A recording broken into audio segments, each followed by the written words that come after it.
gathering na kung saan buhay na buhay ang audience. Hindi naantok kahit na kanina umulan, andito pa rin kayo, kaya talagang napakasaya. Sana lahat ng mga gatherings na pinipuntahan ko, ang grupo ko, ganito sana kasaya para, sa dulo, para happy tayong lahat. Yun. Sineselebrate po natin tinatawag na saludo para sa mga OFW. Bago ang lahat, pupuri po muna ako sa inyo. Alam niyo po,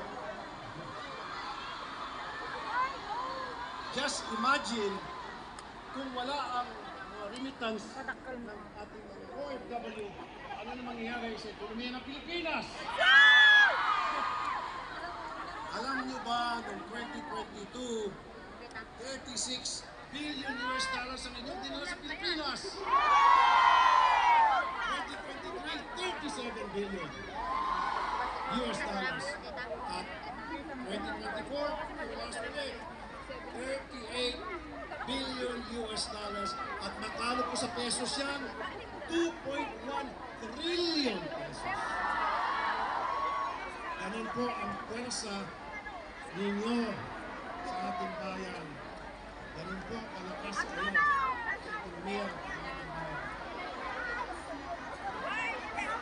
Pero,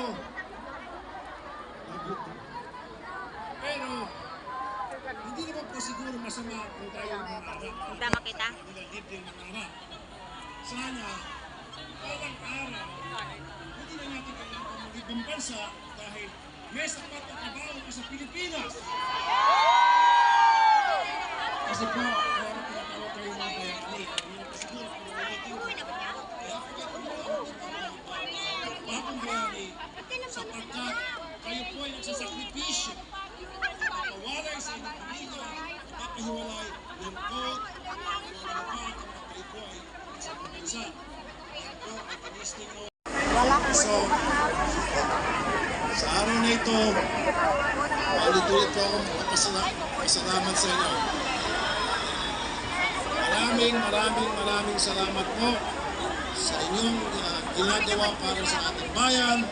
At ako po bilang ang inyong committee chair sa Senado, sa migrant workers, hindi po ako maging pabaya sa aking trabaho. Sabihin niyo lang po kung anong kailangan niyo sa ating gobyerno, anong kailangan ng Senado. Andito po ako palagi para sa inyo. And lastly, nakakataka po ng puso itong ginagawa niyo sa amin dito. Napakainit ang inyong pagkakita. Ako po, muli, babang papasalamat sa inyong lahat. Mabuhay mga OFW! At ang aking pagsaludo sa ating mga OFW. Thank you po. Thank you. Thank you.